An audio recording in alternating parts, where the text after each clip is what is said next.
everybody, and welcome to the show. This is Comics News Today for the 13th of January. Whew, wow, that is moving so fast. And of course, this is our California show. Really happy to have you guys in here with us today. We got a few stories, not so many. We're not going to go super long today, but we got some interesting things we're certainly going to talk about, comic book related, of course. And we're just thrilled to have you guys in here as usual. Do keep in mind to check out those links down below. Please do that, especially the Twitter. We get new faces in here with us, whether it be the D&Q, the Jordan Quartered, or here on one of our channels fairly regularly. But we certainly want more. We'd love for you guys to come in and just have a chat. I mean, really, we just want to talk to you. I mean, that's the reason, keep this in mind. The reason I created this channel was so that I could sit and talk with the other moderators. Because when I first got into the indie revival community, I was a moderator for Mike S. Miller, right? I was sitting there chatting, typing, and I'm an older guy, so I mean, I can type pretty quickly, but that's not the point. I'm typing to people, and I don't like it. I want to talk icon to icon. That's why I created the channel, was so I could talk to the other moderators like Dinale and Thundero here and Pixel and people like that. I still want to do that. I want to talk to you directly instead of having to chat to you. So hit that Twitter up and come on in here and say hello, please. But other than that, definitely check out Fanspeak on Facebook, as well as hitting that share button so we can have more people come in here and join us. But beyond that, awesome. It's Monday for you guys, and let's see who we got with us today. Of course, Pixel is in here joining us. How you doing, dude? Doing very well, man. Good to be here. Oh, awesome. And I know you're a busy dude. You're always doing all kind of stuff. So what's the skinny? What you up to right now? Well, right now I'm currently working on adding Kickstarter support to Indicron, which I've already got the prototype built for. I'm just doing some integration work, so we might have support for Indicron to track Kickstarter campaigns by the end of the month. Oh, that's cool. And So now I understand that you have to kind of go into the code and make sure that the code is from Kickstarter is feeding into Unicron at a a live speed as you did with Indiegogo, right? yeah, it'll be like a 10-minute interval is what A I'm 10 planning minute. to pull data from. Yeah, so like what I do with Indiegogo is I pull each site or each campaign and I save that data in a database and just hold it for 10 minutes before I go back and recover and check everything. But it's basically the same way. I'm just going to do it with Kickstarter. The only difference is Kickstarter is not going to make it quite as easy because they're not allowing me access to their API, which gives me all the data really nice. I have to go and do some extra work, but Hmm. I'll make it work. Yeah. That's interesting. Wonder why they're not being cooperative. Because Indiegogo, you said it wasn't easy, but you were able to set it up quite efficiently. Yeah, it wasn't easy, but I had to talk with them quite a bit. Kickstarter seems to be a little more closed. They don't want to offer that information to other people. They'd rather you work for it, I guess. So I'll work for it. Oh, there you go. Well, do Yeah, keep in mind that the Kickstarters are a bunch of New York yuppies. yeah. That's what you're dealing with Probably when doesn't you're dealing help. with The Kickstarter. other cool thing, though, that's going on right now is I just formed a partnership with the printing company Mixam or Mixam, however you say it. Uh-huh. And so Indicron is now an affiliate with Mixam, and we're working towards setting up similar opportunities with a couple different print companies. So there's going to be a print featured section on Indicron where people can figure out which campaigns are printed by what company. You can get live quotes on the site. I'm probably going to have that integrated within the next probably 2 months. I got to figure some of those pieces out still, but for sure I'll have at least one calculator, possibly more. No, So that's there's going to cool. be a lot of cool stuff happening there. Yeah. That's really good. Now, could you spell the name of that company? Yeah, it's Mixam. Mixem. Yeah, Mixem. Mixam. Okay, all Yeah. right. Because I've heard of a bunch of printing companies. I've heard this one mentioned a couple times, and that's really good. That's a nice service. Because I know there's a lot of creators who are, they're not necessarily making the best printer choices, dude. We've Yeah. seen that, yeah. And that's Yeah. one of the problems we've been having, right? And I'm Sir Thundero here, which, by the way, hello, Thundero. Hello, hello, hello. Yeah. He's the Lord of Lightning. Do not upset him. He will blast you. It's a very good strategy in life, yes. It is. It is. But that is, I think, would have been one of the biggest troubles. Maybe some people would argue the biggest trouble is everybody's late. But as you guys know, I mean, I've been doing Kickstarter for board game stuff for over a decade, and everything's always late.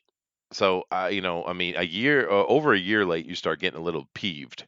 But I don't really care as much about the lateness. But we've seen a lot of quality problems, man. And it's with the big dudes too. So it's I don't know, because the only one I've seen come out with the big guys that had just bang on, just killer quality was Doug TenNapel. I mean, his stuff was just exquisite. Yeah. Yeah, his Yeah. stuff comes out way over the top, but it's very well done. I do have to give credit though to John Malin as well. His printing, the paper stock is perfect. The cover stock was very well done. Print, I didn't see any problems with the printing itself. Hmm. Delivery was fine. I mean, I That's can't really true. complain there. No, it's true. Um, John Malin's was fine, and Mike Miller's was fine as well. And fine is fine. I mean, but we have seen a bunch of problems with other stuff. We had comics that have had edges just ripped up. I mean, you showed me. yeah, I'm not going to get into it. Let you handle that. But you showed me one that had just cutting errors. I mean, yeah, I've seen all kind of strange stuff. So it would be good if we can organize that, become a little more efficient with the printing company choices. yeah. Because That was something I was trying to do about a year ago, and it just kind of got pushed back, and mhm, other things came up and stuff. So, you know, um, well, we can address it later. But there have been some mhm. changes behind the scenes at Indicron, and I'm going full bore with my own stuff here. That's good, dude. That's good. Good on you for that. I've Yeah, always appreciated the work you're doing to try to facilitate the indie revival. And that's a good thing that IndieCron has always been, and of course that's your baby. So, yeah, we'll have to see how it goes forward. It's growing pains for sure. But what would be nice though, Thundero, would be that instead of just having to deal with printing issues and tardiness and things like that, if it Mhm. would be nice if that's all we had to deal with, right? Indeed. You know. Very much so, especially considering the content of what we're talking about is freaking comic books. Be real nice if all we had to deal with was basic logistics. Yeah, just yeah, some having some fun with comic books, right? But of Hmm. course, cannot be allowed, I suppose. But anyway, let me come over and see what the chat has to say. See who's in here. Oh, we got Roger Heller, of course. Always appreciate you, dude. He's awesome. He's a really sweet guy, Roger. He's always got really nice things and happy greetings to say to people. It's pretty cool, dude. I like that. We got Ara in here saying greetings, everybody. It's awesome. Eric Hawkins, who is a moderator, a newly badged moderator, by the way, Thundero. So you got to keep an Uh-oh. eye on that one. Yeah, watch out. Watching you, You're Hawkins. watching. Yeah. Watching you. You got Joshua in here, who is our most favorite troll. We love Joshua.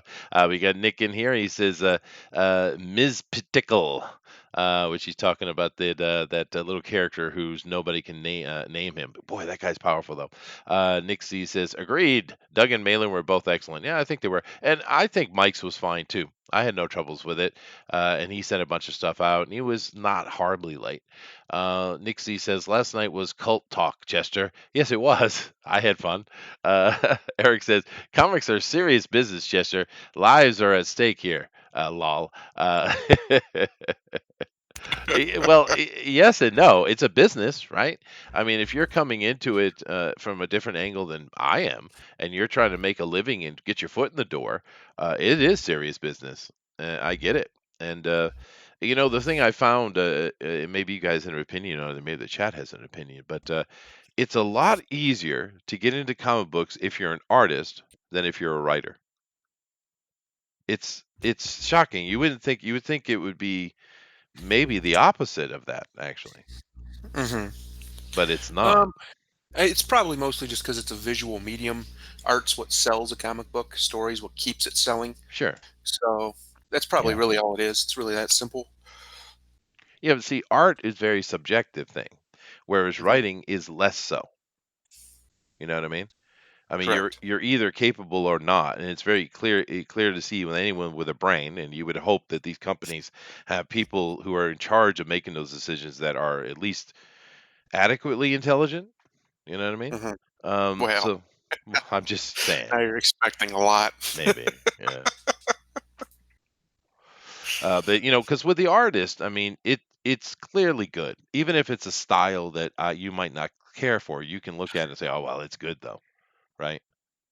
Hmm. Yeah, So, yeah, yeah. The barrier to entry, I think, is for a writer at least. You've got to have an artist, right? yeah, An that's weird. artist, Yeah. an artist can come in and fake a story as long as because it's a very visual medium. So if the artist comes in has a half-ass story, but the art looks great, they're still going to be able to put out a book. Well, But and a writer, that's just not going to and work for them. and it's very true, dude, because that the show you started with the Drone Recorded Fan Edition, which we're proud to host here. That has had, we have lots of artists come in, and there's some really good ones. There's some that are learning and growing, and that's awesome. But there's also some that are not, technically pros, but they're just beasts, right? And Yeah, all of them have made money and have gotten opportunity because of that show. That's awesome, yeah, man. That's exactly why we created that, right? yeah, exactly. It Yeah. was, I mean, it was to recreate the whole kind of bullpen feel where all the artists are working together at the same time. It's fun. You get a bunch of people together, work on the same topic, and challenge each other, and you grow as artists and stuff. And yeah, I've had a number of people hit me up and say, "Hey, man, I just got this job for X amount, and I want to thank you for it." I mean, Ink Spots is working on Cash Grab now, Yeah, and yeah, and it looks it's like, awesome, dude. Have you seen it?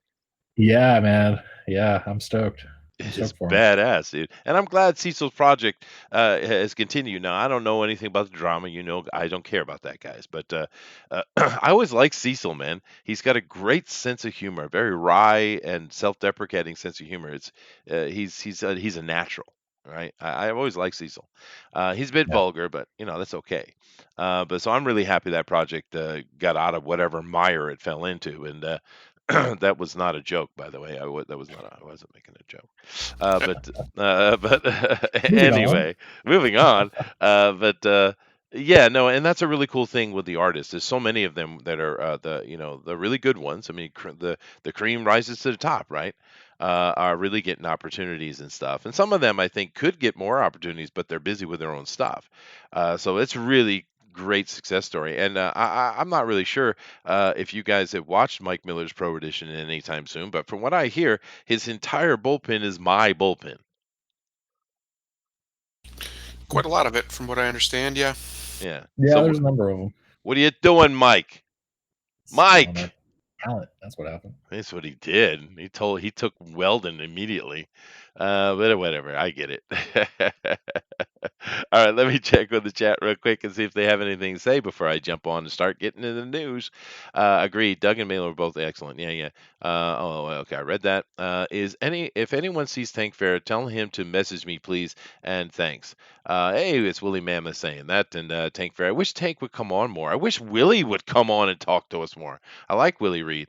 Writers are usually editors. Yeah, okay, that makes sense, dude. Nick says writers are a close knit group. You have to pass the purity test, especially today. That's a fair point, I bet. Eric says that very true, Chester. I just did a cover for someone, and they wouldn't have known of me if not for D and QFE. Yeah, dude. I mean, I'm sure Pixel must be elated as well, man.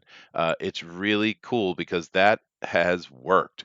And of course, I joke about Mike, but I actually wouldn't mind. We should have Mike on one time, Pixel, and have him talk about exactly how successful D&Q has been for his Pro Edition has been for him and the people around him. I'd like to have that conversation because his show is much bigger than ours. So he's got what 10 times, if not 20 times, the number of people.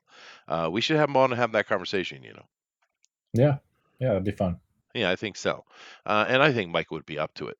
And or Edwin. Edwin would certainly do it. Anyway, let's go ahead and share and let's get into our news. You guys ready? Oh yeah.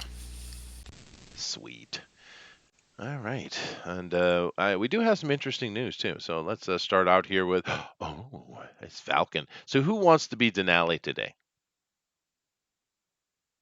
Definitely should be Pixel. He's got It's that smooth voice. he does. He's sexy man too, man. You ever seen him? That's pretty. That's a Oh, I pretty know. man. It's not fair. He's smart. He's beautiful. It's It's not fair to the true. world. Yeah, it's like him Uh, and DeWolf. yeah, Damn. Yeah. yeah. Give the Yeah, rest of the guys a chance, guys. Come on. I What are you doing? know, man. God, Pixel, you're gonna be it's Denali all I've today. got, man. It's all I've got. All right. All right, let's see what we got here. All right, Disney Plus series The Falcon and the Winter Soldier cancels Puerto Rico shoot amid earthquakes. Mm. Oh, Yeah. Now, this article doesn't really go into much beyond that. It's, as you can see, a very small article, and I guess in a way, I'll talk about the headline in a second. But it is interesting to me how many daily articles come out that are just literally a couple of paragraphs. And I don't know why this has happened.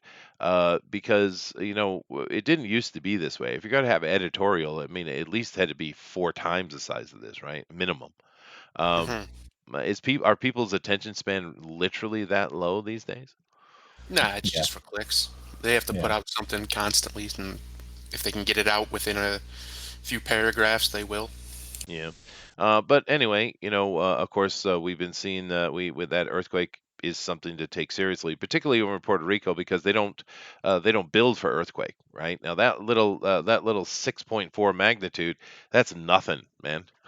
We get those all the time here, but Japan builds for it and it causes no damage, literally zero damage. But they don't build yeah. for it. So it caused extensive trouble. But this article right here kind of links up with another article we're going to talk about today because they had to, cancel reshoots or just the simple shoots of the earthquake, which of course is going to cause some delay for this TV show. But we're seeing another thing, which I'm going to go ahead and link it together. Is it this one? Yeah, this one right here. Uh-huh. Disney Plus is already losing titles. So there's trouble going on in Paradise already, and the impressive launch speaks to the value of its library, which through a though smaller than Netflix, is full of popular titles and bankable franchises. Of course, it's Disney, especially for the kids. And I'm kind of wondering if they're going to. Are they going to? Do you think the Disney is going to uh, take down the Disney Channel, the cable channel, and just stick with this? Um, I don't know. I mean, I think eventually pretty much every cable network's going to be gone. Cable, the way it is going to be gone. It's a dying medium. I mean, what was even 5 years ago, what was cancelable ratings, they'll keep a show on for as much as they can, pump all kinds of money into it just for the content now, because there's just there's just not enough eyes on it anymore. Yeah. Yeah, So I don't know. It's a very good possibility. If they do, they'll probably raise their rate, which they're going to do anyway. Um, that's what you're going to see going forward for, as far as like the TV wars. It's not going to be talent necessarily. It's just going to be content. They're going to be battling over who has the most content. And Yeah. forever it was Netflix, but Yeah. now they're being edged out from all the other competition. Mhm. And we've talked about that several times here, and I've always been interested in how much that Amazon Prime is dragging its feet with that kind of stuff, because they must have a plan. Because one thing that Amazon is not dragging its feet with is their video game sector. And they are coming at it hard, dude. I mean, they're launching Mhm. the new world for the MMO stuff, and it looks fantastic. So they're not dragging their feet there, but they're really dragging their feet on the TV stuff. And I'm kind of wondering if they're just going to let Netflix and Disney just kind of punch it out, and then they'll just kind of come in hardcore at one point in the future. But Probably. yeah, that's the only logic I can see in it. But anyway, Amazon has the benefit of being one of the oldest web-based companies to still exist. sure, They are extremely liquid. Like they're not even they could go 30 years without profit. In fact, they went like 15 without profit and still be fine because they have so much there's so much going for that brand. It's ridiculous. It's one of the if not the strongest brands in the world, maybe only rivaled by Disney. And so they have plenty of time to wait it out. I think you're right. I think that's exactly the plan. mm. They're going to let these two battle it out and throw bombs at each other and then just come in and clean up what they can. Well, yeah, Amazon's the first $1 trillion company. They Yes. are the biggest company in the world. Yeah, Yeah. And it's interesting how people don't automatically know that. It's they kind of shadow dance a little bit at Amazon. It's interesting, but this article is talking about which is pretty interesting article because Disney has already it just came out, right? and it's already dropped 12 titles Hmm. already, right? And now a lot of this stuff is, it's very Disney-esque stuff, but it's weird that they would do that. Now, what I think is going on here, and you guys notice these are not new things, right? Well, there's a couple new things in there, but I just kind of leave them on the screen. But you know what I think is the problem? We saw this happen. This is more of a question for Pixel, but we saw this happen in their launch. I don't think they have the server strength to deal with being a streaming service. Now, maybe I'm wrong, but it seems there's some kind of technical issue going on with Disney Plus. Well, okay. So I know for a fact they use multiple infrastructures from different networking companies to support their service. So the streaming side of it's fine. They've got no problems there. In fact, well, we can talk about it offline. But I am very intimate with one of the companies Okay. that streams for them. But beyond that, the main problem they had when they first launched was they had some of their authentication stuff incorrectly configured, and it was blowing up on them. I think they've fixed all of that. The streaming infrastructure, though, I mean, the amount of movies that they've got versus the amount that they can store and stream, they've got plenty of space. They won't run out of space. Okay. But So what's the uh, problem? well, the problem here, at least, is that they've got deals in place that were in place years ago that they have to Hmm. honor, and so they're having to move stuff around and do that. Unlike I with copyright law, Disney doesn't quite have the ability to just bulldoze through contract law, so they Yep. have to honor these contracts. Oh, so it's simply a convolution of contracts until they clear that out. Oh, okay, okay. Netflix Yeah. stuff like Kind that. Makes of, sense. kind of the same reason why I think who was it? Time Warner, something like that, has access to the Star Wars streaming Hmm. still for like the next Right. 2 years, something. Yeah, Right. and the same thing. They've got contracts in place that were honored long before, or enacted long before any of the streaming service stuff was even an idea, and so they got to stick it out. Yeah. Which Netflix instead as of well. just Yeah. working with these companies, as we've seen over the last few years, Disney's entire strategy is just pure conquest. They'll just come buy it. Yeah. And that eventually, I don't think they can anymore. I think they've bought so much in the last decade. They're probably right on the edge of their what they can do with that with. So I would imagine now they have to start playing a little bit long game, and that's what you're starting to see here. They're going to be a little bit more flexible with stuff because they don't have a choice. They can't. Mm, They don't have enough money to buy Netflix. Let's put it that way. They don't have enough money. Nobody has enough money to buy Amazon. So their competitors are too big and ingrained now. They're not wavering like Fox was for a long time. Netflix is still really strong. Amazon is the strongest company to ever exist. Um, their competitors are heavy, heavy hitters. It's not going to be as easy as it was to get rid of some of the older guard Hollywood types that Disney's mm. been comfortable fighting with for 50 years. Mhm.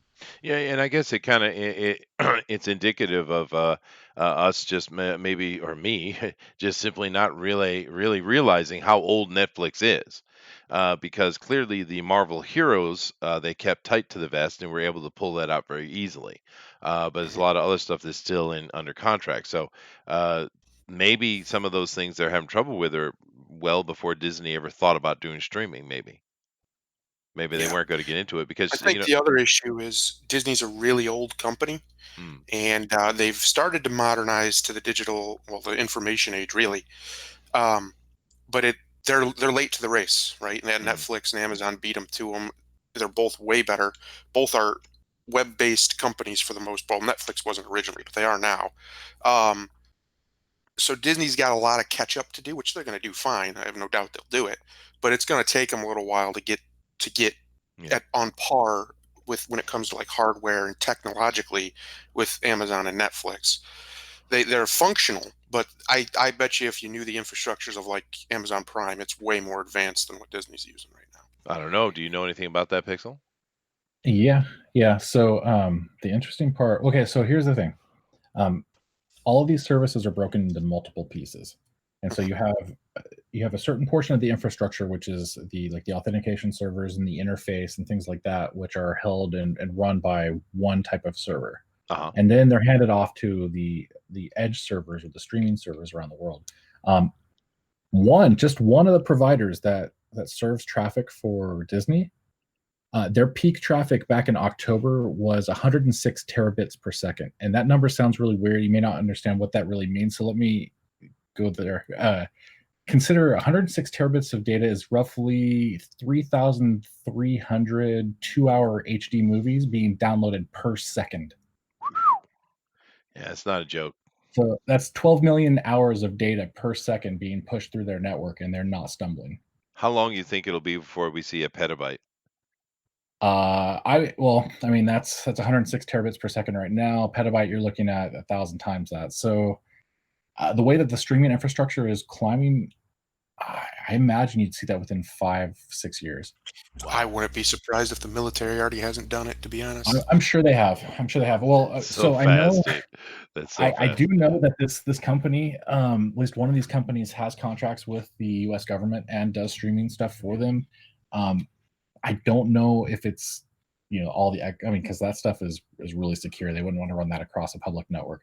Yeah. But yeah, man, it's hard to say for sure. But I do know that they use multiple content delivery networks uh, to be sure that they can serve the traffic. If one's running a little bit slower, the other one picks up the load. So they're capable of doing all that. But Mhm. the core of the service and how it communicates and where it talks to and logging in, picking your movie and all that stuff, that can still falter if they haven't written their stuff very well. Well, So there's it's just actually a comment here in the um, chat that kind of addresses that, and I think it's interesting to me as well because we all know well, we those who know, um, Disney tried to get into the video game world some time back, and they mhm, bottled that so badly that they don't even bother. They just put everything out. And of course, if you think about that, and of course, EA has the big Star Wars titles and stuff like that.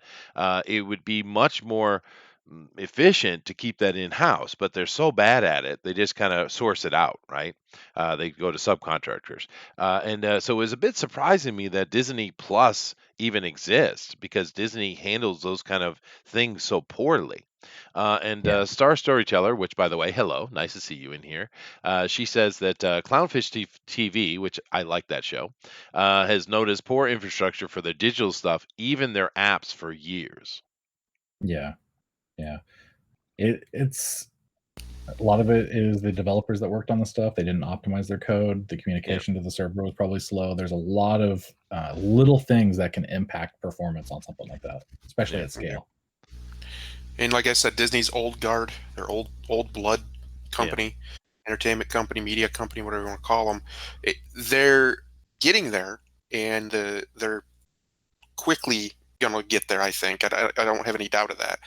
But they're battling literally the king of the internet when it comes to any kind of services, and that's Amazon. Well, Amazon and Google, but Amazon is bigger technically. Mhm. Mhm. So it's hard. That's an uphill battle for even Disney. I mean, this is Disney. They were 80% of all Hollywood or entertainment profits went to Disney last year. So it's an uphill battle even for them. That's how humongous Amazon is. Yeah. Yeah, no, it is impressive. But let's move on from that and to go something a little more fun. Hopefully, I won't get a copyright claim from this, but Oh, who this is knows? good. This I is want to pretty watch this, dude, because I'm really looking forward to Morbius. And let's see what Chester's looking at. Oh, Chester's watching a lot of video game stuff. Oh, goodness. I like indie stuff, if you can't tell. This one up here, this Land is My Land, by the way. If you haven't checked that out, that is a pretty badass game, dude. You played as a Native American whose tribe is basically wiped out, and you only have a couple of Indians left. And you're going out trying to rebuild your. It's a world build, city builder, survival game. That is gorgeous game, dude. Really beautiful. Anyway, I'm clicking it. Here we go. Oh, I should probably do like this. I've known you since Hold on a second. What I gotta do? I've known you since Michael. forever. I've known you since you were a child. Oh, he's known him since he was a child. He's a Jesuit. Watch out for those Jesuits, man. They're bad news. All right. Still loud. I gotta turn it down You're a some. gift. You always have. Yeah, I like that actor. If there's an answer to your disease, Jared Leto, the cult later. He's going to miraculously heal and be followed by millions. you'll find it. He's a good method actor, though. I should have died years ago. No, I think this is a very good choice. Very good casting choice, to be honest. Why am I was still here if not to fix this. Why is it so loud, those? I have a Um, rare blood disease. But you know the interesting thing about the choice of Morbius, though.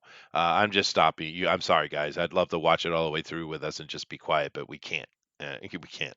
YouTube are bastards. Understand this. But The thing that's interesting for me about Morbius, other than the fact that I love the character, nobody knows about this character, dude. It's going to come Mhm. right out of left field, man, or right field. Yeah. Yeah. Yeah, it's Yeah, cool. that's one things I'm looking forward to it is it's I mean it's a comic book character. I only actually even know about him from the 90s Spider-Man cartoon. It's the only reason I even knew about him. Yeah, no, I used to love reading Morbius, dude. It's one of my favorite. You know where I really came to love the character, though, oddly, and I did a run on the Bugger's Basement, my Tuesday show. There was an old tabletop role playing game called Marvel's Superheroes RPG, right? And I had all the books. I still have them. And it had like every character in the Marvel universe at that time, from the '80s, early '90s, that they had a statistical write up of the entire every damn character. You think of a character, they had it. And I used to play more. I make my own. We make our own characters mainly, but when I didn't play my own character, I often played Morbius, and I came to love him more, and that's why I went chasing after his comics because I loved playing him in a role playing situation. So anyway, I know nerd, and it's weird. You It's beat me to weird, it. dude. It's weird. We're all comic book people, but yet if you play tabletop RPG, we are the lowest common denominator. We're That's the right. Yeah. scum. We're the Vegemite of the world. Damn it. Vegemite. This would be a cure. Ooh. Ooh.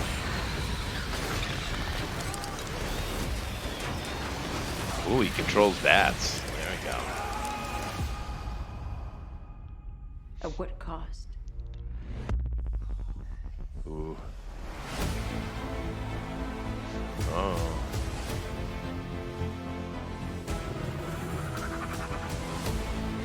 Uh-oh. Oh, goodness gracious. Let me stop it one more time. It looks good, dude. And once again, I do apologize about having to not just watch it, guys. You should go watch it on your own, but I wanted to. I haven't seen it. Yeah. Michael. What's happening? I went from dying Hey, it's interesting. They have a pretty lady. to more alive than ever.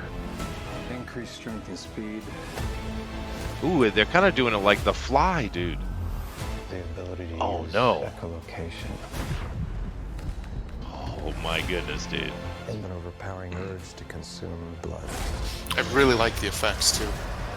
They're actually very beautiful. Yeah, but it looks like they're taking a play on The Fly, right? far The are remake of we? The Fly. I'm fine with that.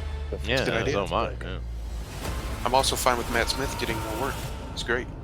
But he's not Morbius The yet. remedy I guess it's like the very end they'll reveal his full form.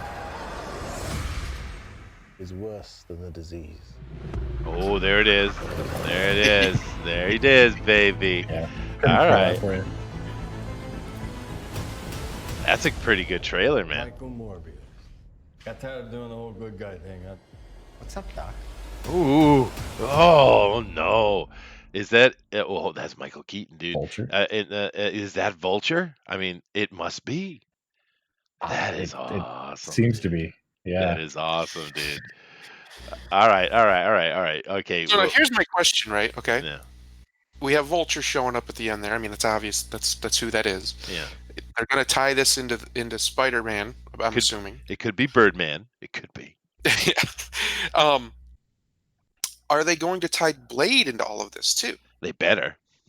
Because that would be beyond awesome. Like that would That'd just be- be amazing if they that'd had be all, sick. all of the guys out there. Well, I would introduce Blade at the end. I mean, it'd be a great way to Yeah. cameo him in, right? Because Yeah. that's one of the things that they were doing that I think is the best way to introduce new-ish characters, like new Oh. basically reboots of characters. Don't introduce them in their own whole movie. No. Introduce them in a movie, like they did with Spider-Man. That's a fantastic way to do it because then you get to see the character, kind of get to enjoy just the character being there for a second, and then you can go in deeper on their own. But I think it's just a better way of introducing these characters that we all know are kind of coming, instead of just throwing them in their own movie and then sink or swim time. I don't think that's I think that. you're right. They're going to put Blade in it.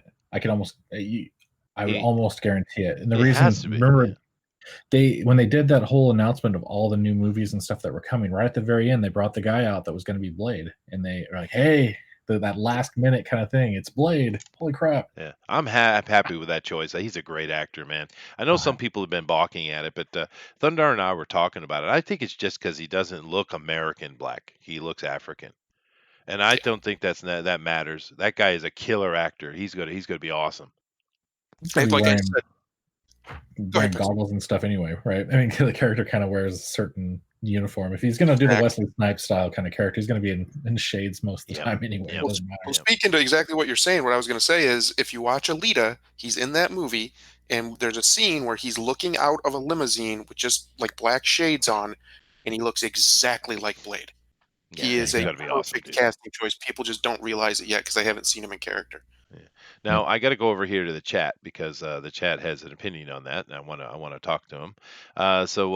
Roger Heller says that would be a good topic for TFT, secret technology. Yeah, yeah, we got to make a decision what we're going to do this coming Sunday. Actually, we should talk about that here in a minute. Star Teller says, well, let's not forget that Larger was on the board with Apple TV. Oh, okay. Oh, is this land? Is this my land? Do you fight our other tribes too? Yeah, no. You can fight everybody, I think. I've only seen a couple of playthroughs, and they only deal with white settlers, which makes sense. But it's just gorgeous looking game, and if you like survival games, you should check it out. Because it's one of those indie things that just don't get any press, right? And the AAA titles, for the most part, are crap these days because they can't get out of their own damn way. So the indie titles tend to be people that are ambitious. They're trying to be creative. I mean, if you want to have good video game experience, go play the indie stuff, and they're cheaper anyway. But Dave says, wasn't he introduced around the six-armed Spider-Man arc? I wish I can answer that question, dude. I just know that in the '80s, I found Morbius and I loved him. That's all I can really remember on it, unfortunately. You might be right, though. Morbius also appeared in Stan Lee's Spider-Man newspaper strip. Oh, there you go. Cool. Eric Hawkins says, nerd. God damn you people. Hey, John De La Rose. Haven't seen you in a while, man. He says, wait, you're in Cali? What part? I feel like I've already asked this and you said LA. No, the bottom of the barrel are LARPers. All right, that's fair. That is fair. I'll take that.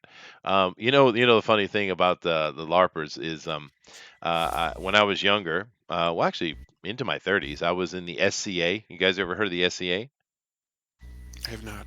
Okay. Well, the SCA is the Society for Creative Anachronisms, and it's the Ren Fair people, right?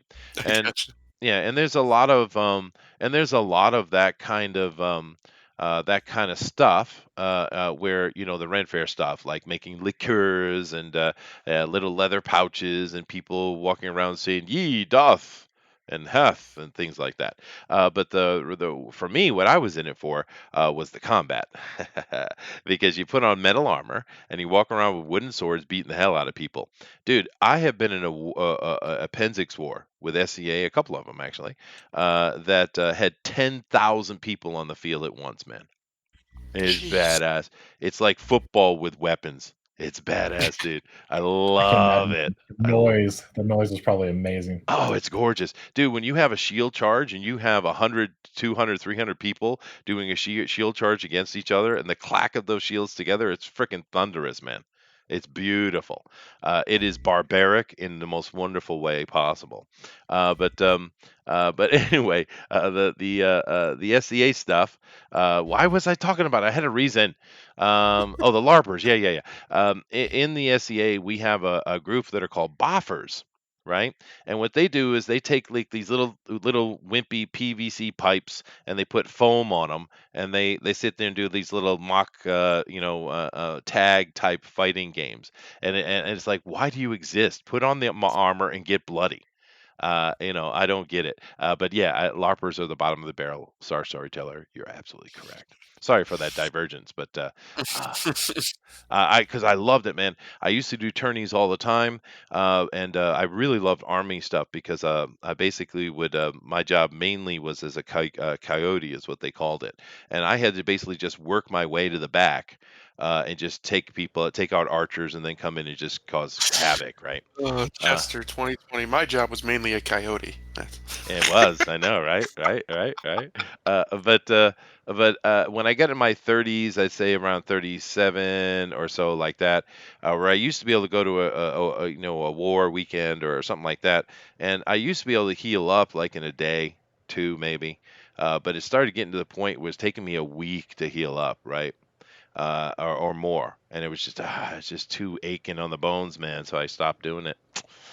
Oh well, yeah, I'm sorry. I guess it just came into my head. I had to talk about it. Hey, dude, DeWolf, what's going on, man?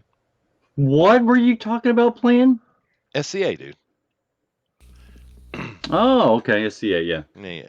No, it's a Okay. lot of fun. I mean, you I put on thought it, metal armor and you have this wooden sword, and you just go out there and I sword know what fight. the SCA is. Yeah, yeah, I, yeah. I, I know I what love the how SCA the wolf knows. He's oh yeah, SCA. Yeah. Of course, the wolf knows. I've snapped a few necks in my days. Yeah. Well, dude, if you love football or any kind of combat sport, you would love the SCA combat, dude, because it's legitimate. I mean, you have to be licensed. It's not a joke. It's not the Ren Fair kind of goofy, nerdy stuff you might be imagining. It's legitimate, dude. And we even do Yeah, it's jousting. it's actually pounding heads. Yeah. Oh Now, yeah. personally, I played Amped Guard. Okay. Yeah, yeah. So Amp Guard is the kind of the poor man's version, the fun lovers version, and the D&D version. Oh no, I never did that. Yeah. Yeah. Yeah, so it's there are some what do they call it? Kind of boffer games, and there's some LARP, right? LARP. Yeah. Yeah. Yeah. Yeah. Except Amp Guard's not LARP because there's not really role playing going on. Uh-huh. It's still mainly a sport because you may get 3 or 4 different lives to play during a particular just session, a battle game, and so you can die and then you can respawn, and then once you're through with those, you're done. Mm, And but it takes like 5 minutes for you to come back and respawn, and you've got yeah. everything in there from like clerics and wizards as also fighters and barbarians, and there's all kinds of different skills that you portray having, and they all outweigh each other, balance each other out. And of course, there's tournaments. The tournaments themselves are just hitting each other, but the weapons are foam instead of like kite spar with actually just fun noodle. And so they're not going to hurt you for the most part. I mean, I have taken some pretty hard blows before. Yeah. It's a pussy Um, version. I get it. Yeah. okay, yeah, well, Yeah. but in the meantime, you're doing everything else involved athletically possible to hit and not get hit by the other person. Of course, it's So, combat. Yeah. Yeah. But see, I've broken and bones it's a in the lot it's SCA, a lot dude. cheaper. Yeah. You don't have to wear all that metal, which is a great thing because then you get a lot more women playing. You get a lot more people of various different statures Now, instead dude, of just I big have guys. seen some amazing female fighters actually. Yeah, because the sword, Yes, any there kind of in weapon. SCA there are Yeah, they are. But there are see, some amazing fighters, but you imagine but the when you have the greater variety of regular Joes than that can play yeah, no, you're right. SCA, You're right. it's Yeah, different. yeah, you're You right. end up with a lot more people. You can end up with 300, 500 people on one side at a time, and it's just an army of people with flags and shields and swords. It's Sure. just amazing. Yeah, no, you're right because you have to have a certain mindset to do SCA. That's true. Whereas a lighter, the boffing stuff is certainly more accessible. That's a fair point. But the because a sword or a knife or any kind of weapon in your hand is a great equalizer. Not only did it equalize us to a nature, but it allows a woman to compete with a man because it's not. I mean, man, the guy dude might have ultimate speed in the end, but she can train herself up pretty good, man. It's an equalizer for a Mhm. woman. And I've seen some amazing female fighters actually in the SEA. But this is not an SEA conversation, although we should talk about it one day because I love it. But that kind of physical combat I've always enjoyed. And I know there's plenty of people who would love it as well. And there's other people who think we're Yeah, insane. yeah, it's true. Yeah. Yeah. So. But yeah, that's cool. Let's move on, though. I don't want to get stuck in that because I'll talk all day about it. Claudio's in here. Oh my God. Can anyone do a super sexy Brazilian sexy comment, please? Somebody. Damn it. All right, fine. It says I just intentionally did nothing. yeah, it says it looks like they want a repeat Oh, we got of Dillard. Venom. We do, we do. Hey, John Dillard can do a sexy He can Mexican. do sexy He Claudio. can. Please give us What's going sexy. on? Hey, what's going What? on, John? Give us a sexy Claudio. We need a sexy Claudio, John. What the hell's a Claudio? Claudio's from Brazil, and he's the sexiest man that's ever existed. He needs to be introduced properly. Oh, okay. Hello, my name is Claudio. I love. First part I is love. coming from Brazil. I My love. name is Claudio. I'm from Brazil. I love how his Spanish accent sounds just like Booster, and you don't get much whiter than Booster, by the way. Yeah, I know we joke around about it, but it's funny. Oh, goodness Yeah, gracious. Brazilians they're kind of gross. I don't know. Oh, Claudio, I love you. I still love you. Eric says that was Vulture, and there was a Spider-Man poster on the wall with murderer spray painted over it. Oh, dude, cool. I didn't catch that, but I was Oh, talking. Let me see he's here. Argentinian, man. He's not Brazilian. Yeah, is he? I thought he was from Brazil. No, Argentinian. What the Argentina. hell's Well, Argentina? well, that's even sexier, dude. No, Argentina is awesome place, dude. That's one of those places you should take a vacation to, especially for like food, because the Argentinians kill food, man. John says, John De La Rose Do says, you like food? Do you I like music? love food, man. You like Um, food. though he came out on a trip or something, John says, I know they're having a conversation. I kind of jumped in the middle of it there. Ooh, I just had a big jump. That's all right. I'm way behind. Claudio says, Argentina, not Brazilian, man. Well, I apologize profusely, sir. Profusely. Come to Argentina. Yeah. Eat our food. Let's see. Love Star our Storyteller says women don't need any more false confidence, or else they're going to get really hurt hard. Well, no. Okay. I get your point. But of course, the point with the SCA, and I think I was assuming that DeWolf would back this up with his stuff that he does as well. You have to get a license. They will not let you on the battlefield, and they don't shirk the responsibility. Meaning, just because you're a woman, you don't get an easier test, right? So the women who are on the battlefield in the SCA, they are licensed and capable. So there's none of that going on. How's it with the organization you did your fighting with, DeWolf? You sign a waiver. Oh, okay. No, the SCA is actually a licensed thing. But then again, you can die in the SCA technically. So I mean, they have to do that because I think there was a death or two back in the early 70s, and Do you guys have registration? we do. Does the SCA have so you have to get a license? You got to get registered. You got to prove proficiency. Yeah, what kind of a fascistic organization is this that tries to restrict your usage of your arms? Lawyers, Because brother. in Amgard, it's all just you sign a waiver and you just say you can just pick up and use whatever because we like freedom, Chester, freedom. All right, fine. But anyway, hey John, what's going on, dude? Nice to have you in here. What are you drawing, brother? Well, I'm drawing page 4 of the epic Buckler Ashcan, which is now available on Rick Piper's Indiegogo for the Canadian Shield. That is sweet, Sold. man. We got Rick coming up this week on Drawn a Quarter, man. You got to come in and I draw. know, I'm super excited. Yeah, I'd love to. Have we got a seat for John there, Pixel? Did I lose Pixel? Damn it, You Pixel. just lost Pixel. I thought it was already a foregone conclusion that I would be there. Well, I could check it real quick if you'd like, because I have access to the insider information. Let me see here. would love Yep, nothing you more. are on the list. Oh, yeah, there we go. That's gonna Just be say fun, man. yes. Yeah. Yeah. Sweet, and it looks really good too, dude. I like what you're doing. Now, of course, is the Canadian Buckler a Native American or First Nation for the Canadians? Is he a First Nation man named Manly Cougar? or Cougar Man or He is. Are you talking about the Buckler? yeah. No, the Buckler's a Mexican American. Oh, all right. Sweet. Sweet.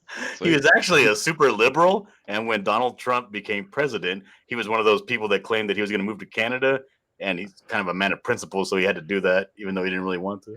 Oh, I He's see. not a man of principle. He is a man of principle. That's why I did it. No, he's not. I know him. I met him one time. Oh goodness, here we go. That's cool though, dude. It's always nice to see your art anyway, John. It's always cool. I love that face side shot right there. Looks really good. You know, so many people screw that up.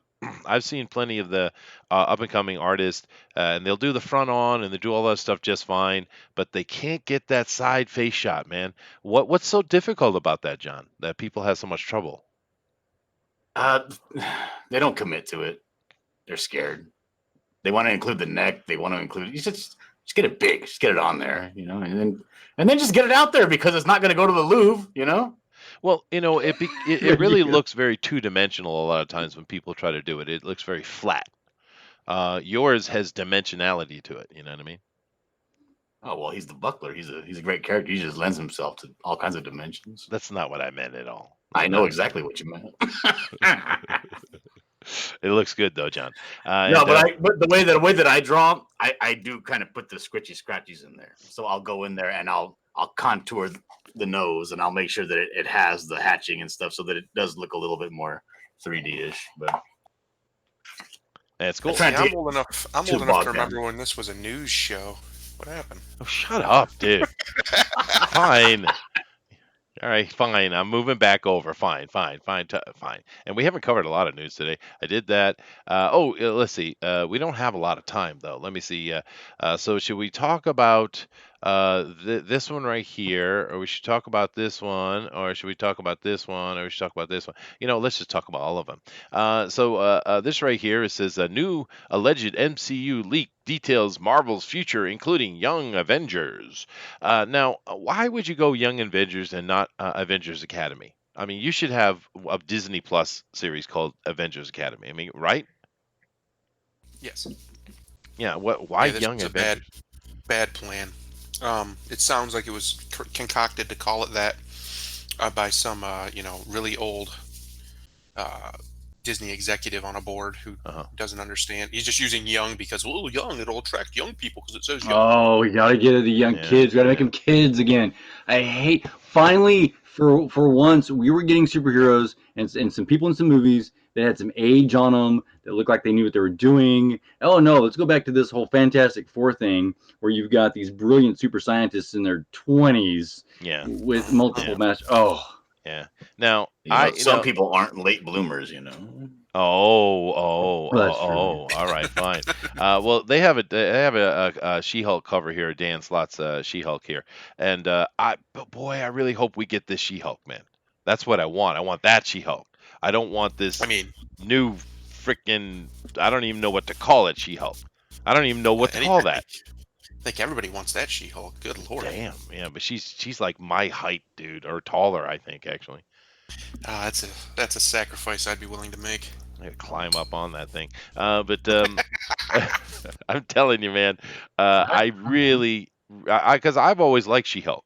I've enjoyed the She-Hulk thing because, I mean, I've read plenty of Hulk. I mean, you kind of have to if you're a comic book fan, but I actually preferred She-Hulk over Hulk in some ways because you could actually have a story with her. With the Hulk, a lot of time it was just, he's almost like just the plot device in the story, Although there was a run with the Hulk recently, it was really good though. It was much more like a Frankenstein monster type of horrific one, which is how it started actually. Oh, yeah. She-Hulk's one of those books that I came across on accident. We had this like liquidator place next to where I grew up, and I came across a bunch of She-Hulk comics for dirt cheap, and they were super like fun to read. They were like hilarious, and it was like She-Hulk at the circus, She-Hulk at She-Hulk's this is great. Yeah, She-Hulk was a lot of fun, and that's why I really don't understand what they've done with her recently. It just doesn't make any sense, dude. It's almost sacrilegious, But anyway, I hope we get this one. Now, of course, this is Bounding Into Comics, and he chose this off the internet to show She-Hulk with this one. We have no clue what we're going to get, and a lot of people are worried. Of course, Inhumans and Miss Marvel. Now, this makes a little sense because Miss Marvel came out of the Inhumans. And here's another one. When this comic first came out, when Miss Marvel first came out, the first few, I don't know, 5 issues, 6 issues, something like that, it was pretty good, man. It was pretty good. And then it went really hardcore south. Well, that's Sana Amina. I think it's her book, right? Did I lose everybody? I don't believe you, Chester. I don't. No, I you're don't believe read you. this book. I got nothing to say. All right, fine. Okay, fine. But it's for me it was a bit sad because I thought it started out really nice. It's literally a new character. It was what we asked for, and it was an interesting character. I mean, she's a fangirl, sure, but that's okay, right? But they really ruined this character, unfortunately. But of course, she is an Inhuman, so it makes sense. And they got to give another try at that Inhumans, which I think is a good idea. No. Mr. Positivity says there's nothing about this that I want to read. All right, fine. We have Loki coming, of course, and Tom Hiddleston's on board, but I think we all agree he's going to be in one episode, and they're going to bring in Girl Thor, right? I think we all understand that this is what's going to happen. Hiddleston is not going to do a full run as Loki. He's not. They got to follow that stupid storyline that Marvel did, and they're going to make him a female. Anybody think otherwise? No, I don't think for 1 second. Otherwise, they're going to be on that girl crap for a while, and as it continuously bombs, they'll keep doing it. Yeah. And besides, you can't afford Hiddleston for an actual run like that. Well, but then again, we didn't think they could afford what's his name to play Witcher, but they got him, and he's starting the second season right now. I just seen him do a video. That is fair point. That is fair. Yep, and we'll see. But I really don't think so, especially because we have that storyline they did recently, which was making him a kid again and all that kind of stuff. But anyway, of course, we know that's coming. Fantastic Four. Ooh, they're going to tie the Fantastic Four into the Avengers. Makes sense. And they're going to have Kang the Conqueror as the villain. I don't trust him to do Kang any justice, but we'll see what happens. Yeah, okay, all right, fine. Kang for that already? I mean, of all the things that we have for the Fantastic Four, we're going to go straight to Kang. You know, I kind of I get what you're saying, and I kind of wish that they would start out with the Monster Hunter Fantastic Four as they were in the beginning. I agree. Yeah. Huh. Well, I think what they're saying there is that the villain of the next Avengers movie or series will be Kang. I don't think it'll be just the Fantastic Four. What? Yeah. You're gonna go from Thanos to Kang? Yeah, I would. If you're gonna bring Fantastic Four in, they should just have Doom be the villain. No, right. Avengers. You don't go from Thanos to Kang. You go from Thanos to Doom. That's what you do, right? Goodness gracious! And of course, his Fantastic Four is perfect. I don't know. Ant-Man 3 and the Avengers. I like Ant-Man. So it looks like they really want to push this young Avengers. So I guess maybe we won't be getting Avenger movies. We'll be getting young Avenger movies. It looks like. Well, it looks like. Huh.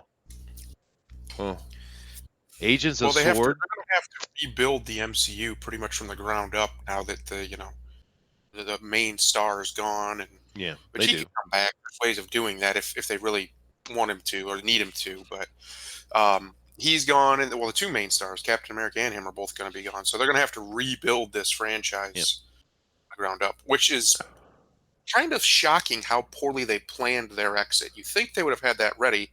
I guess that's what Captain Marvel they were trying to do, but she's just so insufferable that.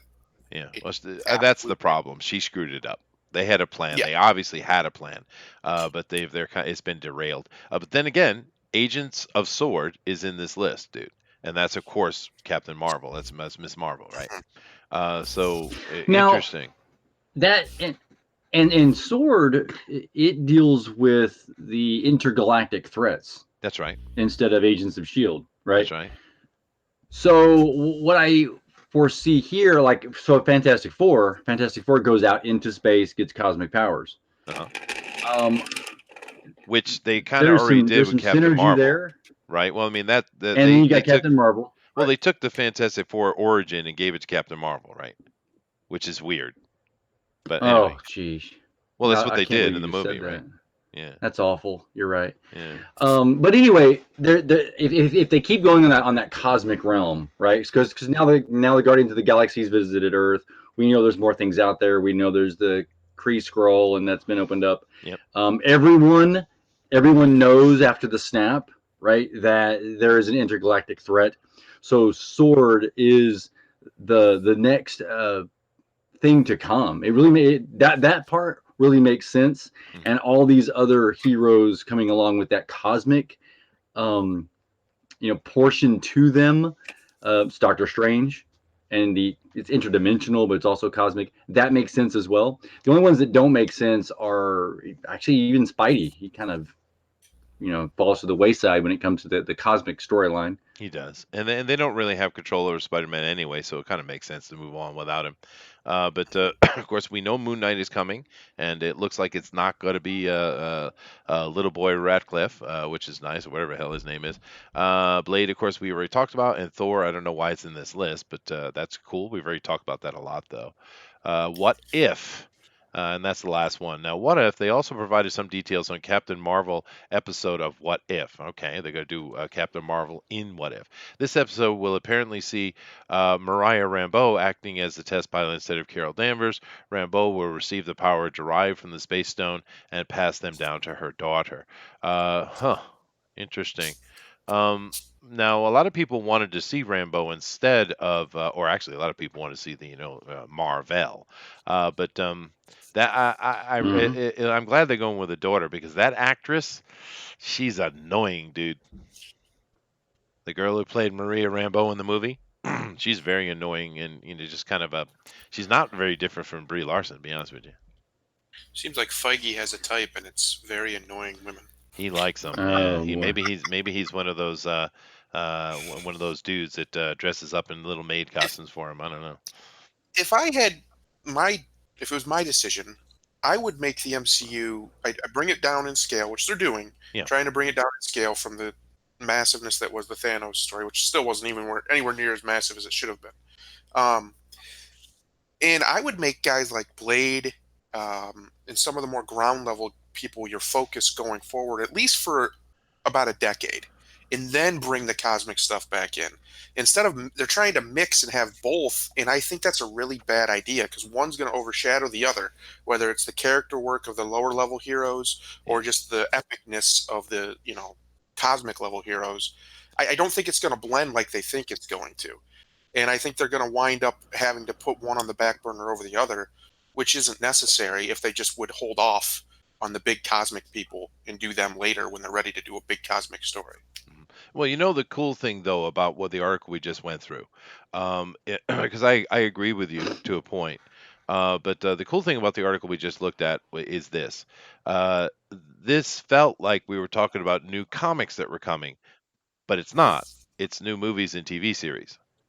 That's a good thing that I got that feeling off of it, right? That's a good thing. Yeah, Uh-huh. yeah. I agree So, with you. yeah. So, anyway, cool, cool. All right, let's move on though. Now, what's interesting is nothing in that picture you were just showing Mhm. was in any of that. No, right? No, you're right. Yeah, yeah. That's The the true. the, the female archer Well, there, the young the Avengers, Captain right? America, Yeah. who's has lots of pigment, you know. Yeah, yeah. Well, then again, they didn't actually mention a Young Avengers at all. You're right, dude. The Young Avengers were being tacked on to a couple things. Where was it here? Ant-Man with Young Avengers. Did we see another one? I thought I saw two. I thought I saw two. And Waiki Taititi is involved with stuff again. Oh goodness, dude. Go back to making your indie films, man. You're really good at those. Uh I thought I saw two, but I know I was wrong. Only one. So Ant Man's going to be introducing him, I guess, and that's going to be a movie, not a series. I'm sure it's Ant Man 3. So, but I liked Ant Man. I was a big fan of it. I seem to be alone in that, but anyway, the New Mutant part of the MCU, according to D23. Now, this article is it's not very lengthy, but basically what it's talking about is that the New Mutants, even though it's not made by Disney, is going to be considered canon. And of course, this article doesn't have anything really information, but how do you think the question for me that came up with this headline, I don't really care about the body of it, but the question is, how are they going to thread mutants into the story? How are they going to do that? Particularly seeing as this is was created by Fox. This is carrying on a legacy that Fox had because all they had were the mutants. So there's not going to be anything in this movie, at least the Fox version, that is going to tie anything into the MCU. I would assume. So how do you think they're going to bring the mutants into the fray? Well, I Because already gave my idea last night, but I think it's going to have to do with this Doctor Strange movie big time. yeah, Whether Yeah. it's Reverse House Wanda, of M, that would be or clever, it's dude. just somehow they open up a portal and they come in and cause the humans here to mutate. Something like that'll happen for sure. Because I just don't think they're just going to be there. Like that would be, and they might, but that would be really weak if they just, yeah, we were here the whole time. No, I But I love the reverse House of M thing we talked about with WandaVision, dude. And it's even kind of in the title, right? Because yes, it's obviously talking about vision, but it could also simply be talking about Wanda's vision, right? mhm. And that would be clever. See, that would make me happy. That's clever writing. That's clever thinking. And I don't know how they're going to do it, but they're stating very clearly from D23 that the New Mutants is actually canon. It's not an Elseworld story. So that is interesting. It is interesting. Well, and you know what else it does? It brings the idea that society always hated the mutants. You know, mutants go home. Yep. uh, it brings that possibility out because in the comics you had this little trickle effect. Mutants were around and no one kind of knew it. They just sort of popped up as supers here and there, and Hmm. then eventually you had all these the idea of the mutants being a new Homo superior. They became something that was now part of a plot thing. All of society didn't like them, or they were going to be used. Mutants became a buzzword. I don't Yeah. think you can't do that. Like you just said, if they were always been there, it like they've already done some of that. They've already done some of this thing where they've exposed, where they've just kind of brought up heroes saying, well, they always were around, Yeah. but this, that, and the other. Well, I don't think that works in this particular instance. I think it's better if there is some sort of event, Like a plague. and now mutants kind of pop up out of that, and people know why, Yeah. and Yeah. so it's automatically triggered in them to say mutants are a thing that are an aberration to nature, and now they're here and there's more of them, and something has to be done about them. Oh, I like that plague idea. Think about Yeah. this, right? So there's a plague that is unleashed magically or whatever, and Wanda and Doctor Strange are trying to find a solution by going through the multiverse. And basically, the solution they come up with is they have to mutate humanity to survive the plague. It's the only way, Oh, we could. and that's That's where you even that's a twist on a twist.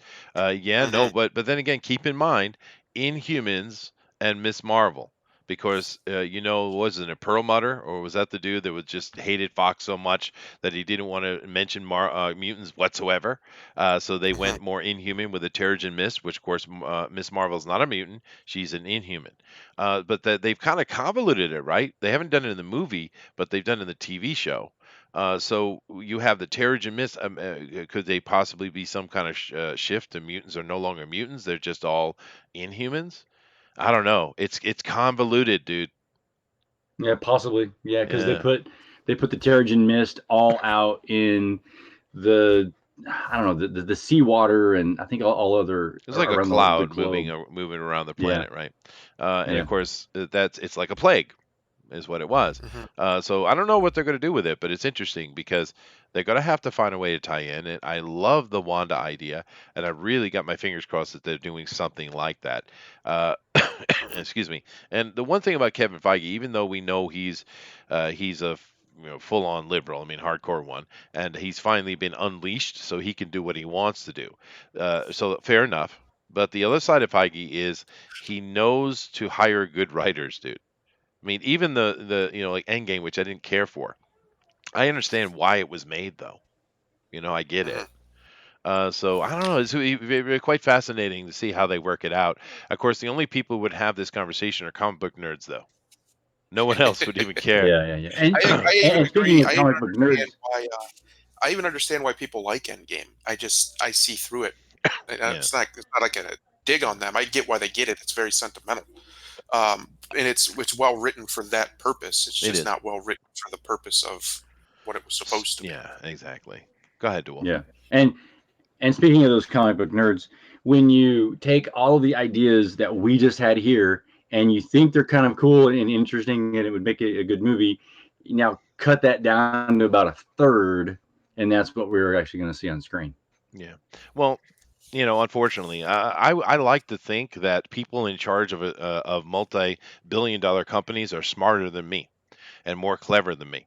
This is kind of what I want in the I world. haven't seen Well, it. but that's what I want. And that's the sad Yeah. thing is, the depressing thing is, it's not true. So your statement is probably more true than mine. Oh well. Let me see here. March Hare's in here. Hey, what's up, dude? He says he's saying goodbye. Model 3 says it was a two burrito night. All right, sweet dude.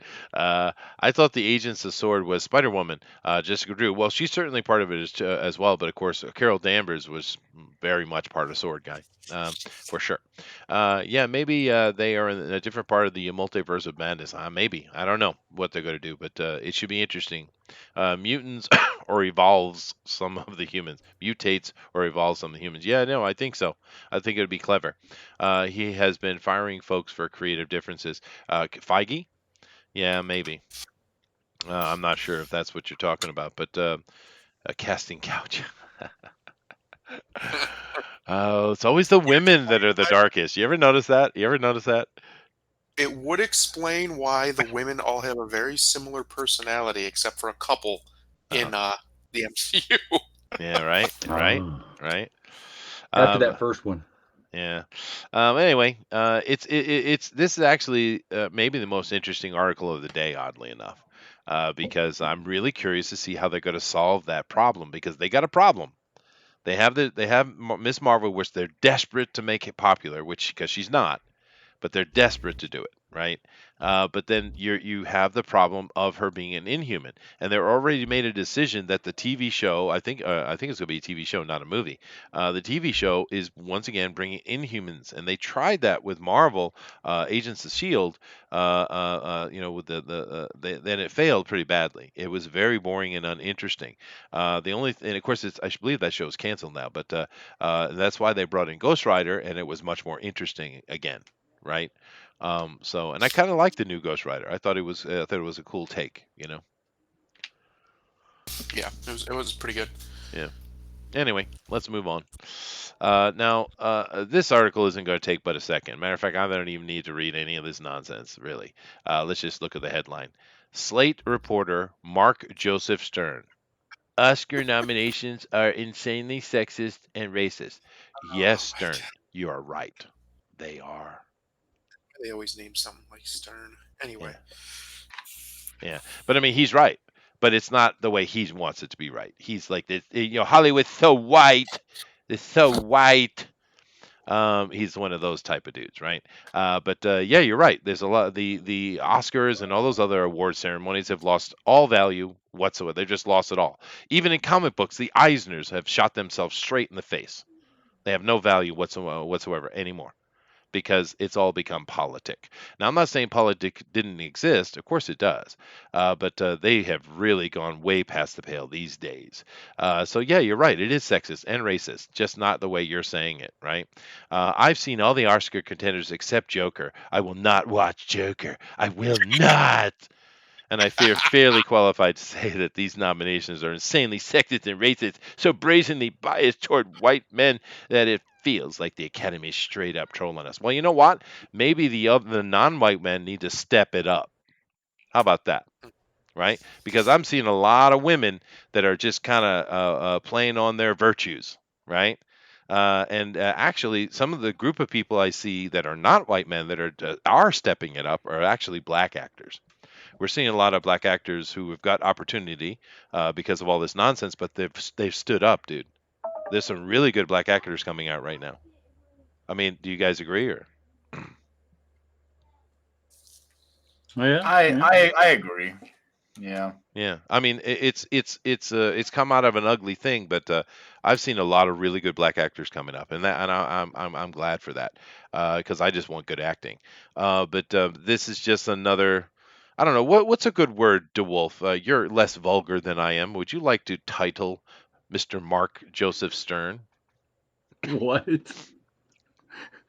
He needs to be titled. He needs to be No, I labeled. don't. He doesn't deserve one. Label him. Um, oh, uh, These nominations are disastrous. They are prejudiced and shameful. They send a message to women and people of color that their lives, their talents, their experiences simply do not matter as much as white men's. These aren't just snubs. These are discriminations. And once again, I've seen all the Oscar contenders except Joker. I will not watch Joker. Why? Why? There's nothing controversial in that at all from your point of view. Why? Just Well, because the Joaquin. controversial thing is there's a white guy struggling, and he doesn't want to see that. He wants to see white men only as demons that are monsters and must be expunged from all things in society. Okay, so I yeah. agree. So, Yeah, so you want that label? I do. I was going to go with He's a twat, racist. but you can choose one. Go. No, he's a racist. He is a racist. Yeah. Yes. To do that to say that white is a problem Yeah. is pointing out a group of people, and it's just racist. And it because we have seen all the way back to Kunta Kinte. I Mhm. mean, Roots. Charlie Yeah. Pride. I mean, there has Oh, been black entertainers now. Sammy Davis Jr. The going back Jeffersons to moving on way, up to the top. Sorry. Go ahead. you know, and you can talk all about well, there's only few of them. They made great strides in what they did then. It's been happening through the 70s. What are you talking We about? Fat had Albert, MLK. Sanford and Son. Eh, All what was Good yes. Times? There were a ton of black actors on TV, dude. hmm Yeah. hmm Now, what he's saying is it's the Oscars that are the problem. Okay, okay, fine. Let's see where the problem lies then, because it's not the People's Choice Awards. Okay, right? It's the Oscar. It's them. That's the problem. It goes right back to Hollywood. Oh, so what's the problem? Hollywood's the problem. Everybody, they're Yeah, they are. Yeah, but to continue my sentiment, the Cosby Show, Sidney Poitier. Sidney Poitier. Yeah, yeah, That's who I was trying to think of. yeah. Yeah, But I thank mean, you. there's so many examples of black actors having incredible success through the '60s, '70s, '80s, '90s, and until now, right? Plenty. John Uh, Leguizamo oh yeah. to go a different I wouldn't route. call him a black man, but rock on. Uh, I do, but I'm just Oh, saying. what? The other thing is there's a whole bunch of black actors, and some of them are coming out that are actually very good. Yes. But there is still that there's stigma going on still because a lot of people are getting accolades beyond their deserving. That's true. Like there's a couple of black actors that people are just swooning over, and I'm watching their stuff, and it's just hokey to high hell. And I'm like, that's why it's hard for me to take it That's seriously true. because I can't. I don't even have the energy to separate the wheat from the chaff. You know what I mean? Yeah, that's true. But I also think with the black directors and producers, that's more true than the actors, because that's definitely a truthful statement. But I mean, this is such nonsense. We all know it. But he is a racist and a twat, and it's just this same And he thing. got a stupid haircut too. Look He's at got a that. stupid haircut. Well, he's actually kind of handsome man. He's but You gay. okay, thank you, No. thank you, thank you. Uh, but I'm kind of wondering. We're obviously hitting a wall. We're seeing a lot of pushback. We're seeing a lot of shifting. I'm kind of wondering when it's going to come to that head where we see just the cascade. Thundero. Thundero. Hmm. November Sorry, my 15th, wife was here. 2020. What'd you ask me? I said, basically, what I said was, we've been seeing a lot of pushback against this hyper regressivism, of course, but they're doubling down, tripling down, quadrupling down as they do. I'm just kind of wondering when we're going to hit that wall and we're going to see the cascade of all of this come falling down. I think you've already kind of seen it. I think last year was a pretty big repudiation at the box office for them. All of their, well, except for maybe Captain Marvel, I guess, but every other one of their attempts at, feminized SJW woke nonsense has either failed or did nowhere near hit his expectations. And I Yeah. think you're going to see more and more and more and more of that. I think a great example, and the reason why this guy won't watch the Joker is another great example of it, because it's just a straight movie, right? Like there's no agenda, there's no political message really in it. It's No. Yeah. just what's happening in the world. This guy goes crazy because of it, and da da da da. If anything, the only political message you could say in it is that single mothers are terrible, but that's about it. That's a super stretch. And the movie's not trying to say that at all. It's just part of the movie. Well, it is Other than that, mocking. It is mocking the Wall Street sit-in. What they call that? What was that called when they were there for Occupy Wall Street. Occupy Wall Street? Thank you very much. I forgot it because it was so idiotic. But it actually is mocking Occupy Wall Street quite a bit. Yeah. a little bit, yeah, Yeah. I but got it's another. not. It's not overt like some of this stuff has No. been Yeah, that's true. It with is the a It's pretty overt in the movie. the the worst part about all of this is, like I said, we got probably about 2 years of it left before these people just are no longer listened to. It's already pretty much happened in video games. They'll have their some every now and again they'll have their little moments, but for the most part, game companies have moved on. Yeah. They don't listen to them. They don't even care about their opinions, and it's because it was strangling the industry Oh yeah, it when certainly is. Yeah. companies were putting out normal games that didn't care about this stuff. They were making bank, and it took a while for that to correct. And it'll correct in this too. The problem is, You know what? how Part of that. is really old Part of that dog time, correction. so it's going to take a while. What's that doing? Part of that correction is coming this next year with Ghostbusters 3. Yeah, maybe. Yes. Yeah. Although it's Because definitely got some of that SGW stuff, dude. There's a little bit. Yeah. Especially utilizing the kids and stuff. But it's going to be so much different than the other Ghostbusters. It's not Ghostbusters, and it's going to do well, and they're going to see the difference. And so I think with everything else going on, I mean, it's not a singular event, right? But it is one touchstone along this route that Thunderos says it is a 2-year process, and I gotta go along with him. I think I agree with that, and a lot of it just is irrelevance. People just stop listening to them, stop doing what they want. They're screaming over here. Everybody else is making money and doing things over here, and you just end up with little pockets of society. Unless, of course, there's a civil war. That's different. I don't think there will be. There might be a little pockets of fighting, but who knows? It is interesting you mentioned that because the new trailer for Ghostbuster looks like a movie, whereas the 2016 looked like a cartoon. I mean, to be fair. For this article, I'm going to move on to the last article because I only got a few minutes before I have to go. The inanity of this comes down to, once again, the thing I've been screaming about for a year: not doing your damn research. Because it's clear that this fella here doesn't seem to understand who votes for the Oscars. You see, this isn't a public forum. This is voted on by actors themselves, right? And we know Hollywood thinks just like he does. So I don't know what he's on about, because basically the people you are calling insanely sexist and racist are all the people that you would fawn over in half a minute and turn your tail up to, probably quite literally. See, that shade just went right past everyone. All right, last one. And I'm reading the chat. I just got blown away what the chat's talking about. So. Go for it. Go for it. Apparently, Mandy Summers has Rick Piper on tonight. Who's Mandy Summers? Correct. I know, right? But I know who Rick Piper is. Go ahead, John. Tell us who Mandy Summers is.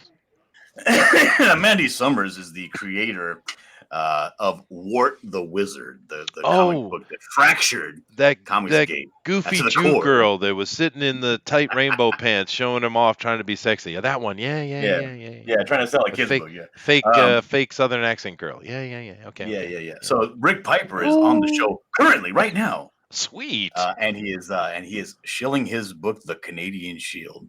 The book, The Canadian Shield, which currently right now is on Indiegogo. Now, Rick Piper is a very dear, sweet man, and a very good friend of mine, dearer and sweeter than even Henry Winkler. Ooh. But Rick Ooh. Piper is his campaign right now. It's kind of stuck. It needs a little push. So I would suggest everyone to go over there, check it out. Also, this comic book that I'm working on right now, this Ash Can, it's going to be about 10 pages, is going to be in the book if you select that tier. So make sure to go ahead and do that. Yeah, no, I think so. Let's support Rick. Check out his book. He's a fantastic fellow. He has big plans for the future, and he has big plans for other creators. He's going to be financing other people to be working on his books and stuff. So let's get this guy some support. I agree 100%. Definitely one of the moderators, please drop that in the link in the chat if it hasn't been done already.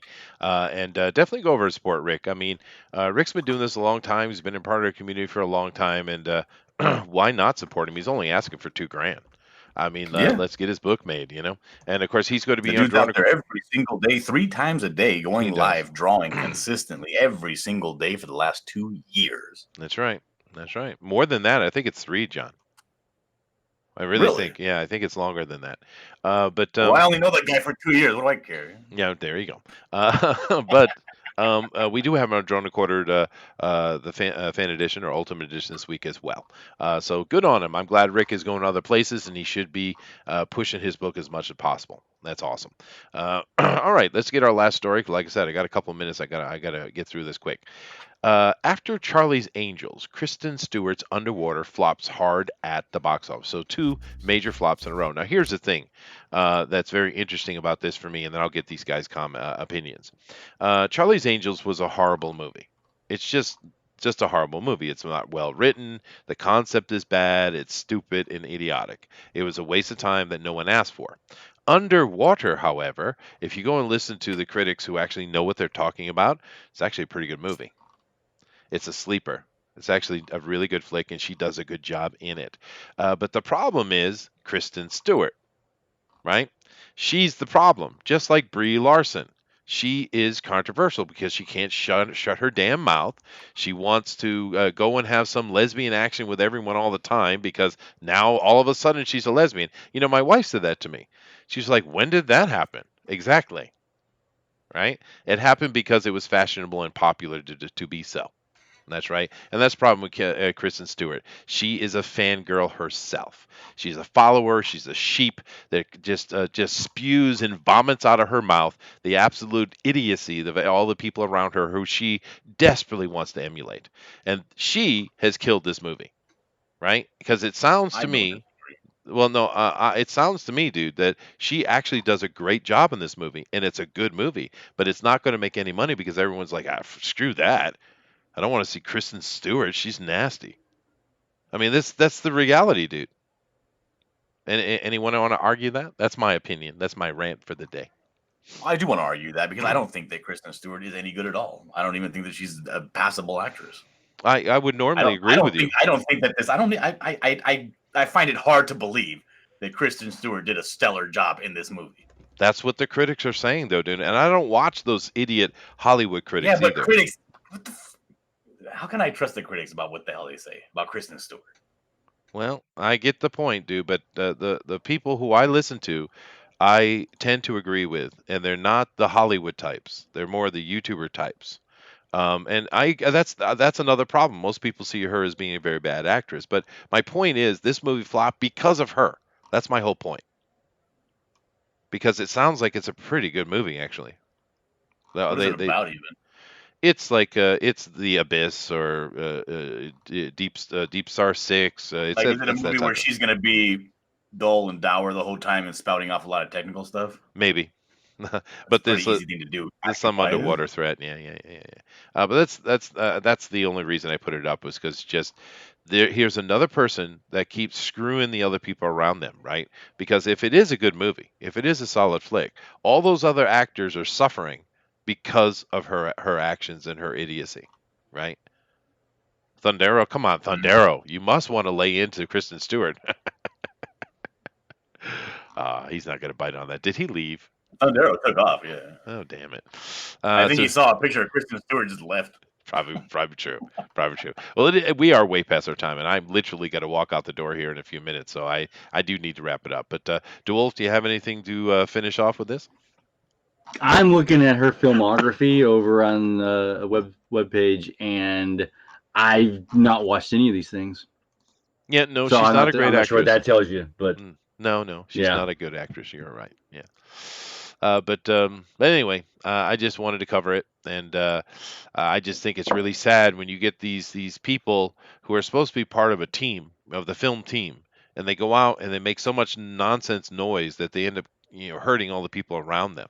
Right? It's not fair.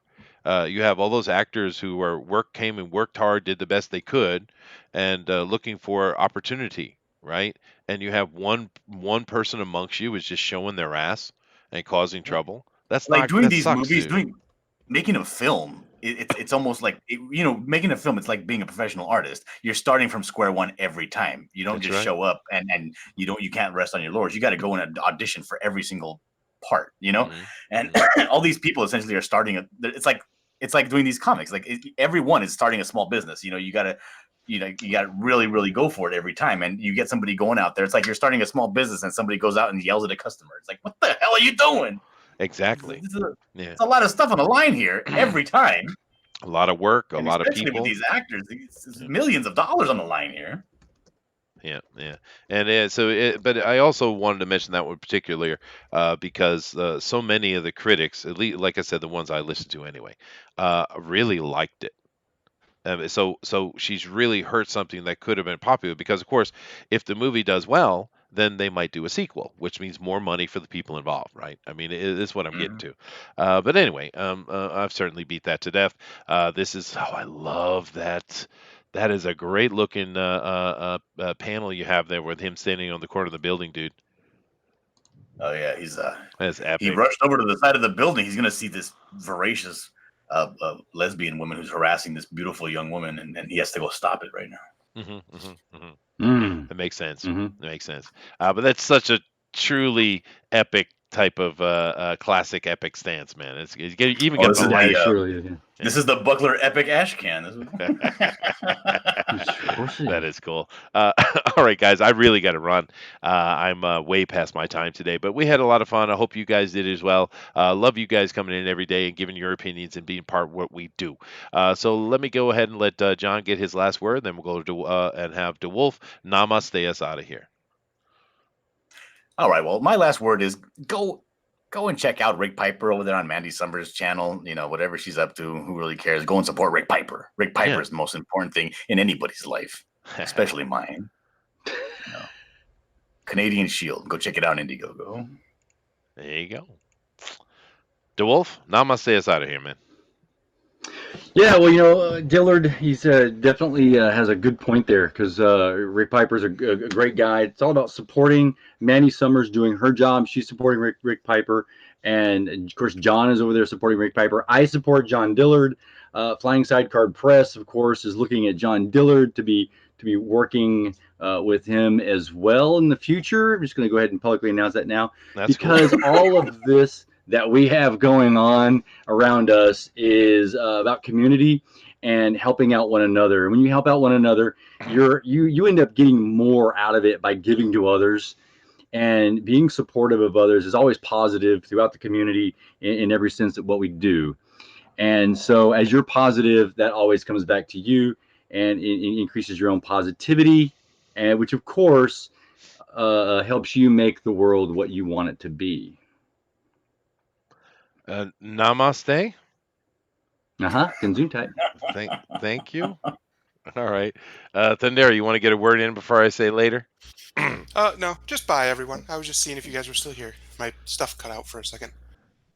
Oh, that's not good when your stuff cuts out. They have pills for that. All right, guys. Later.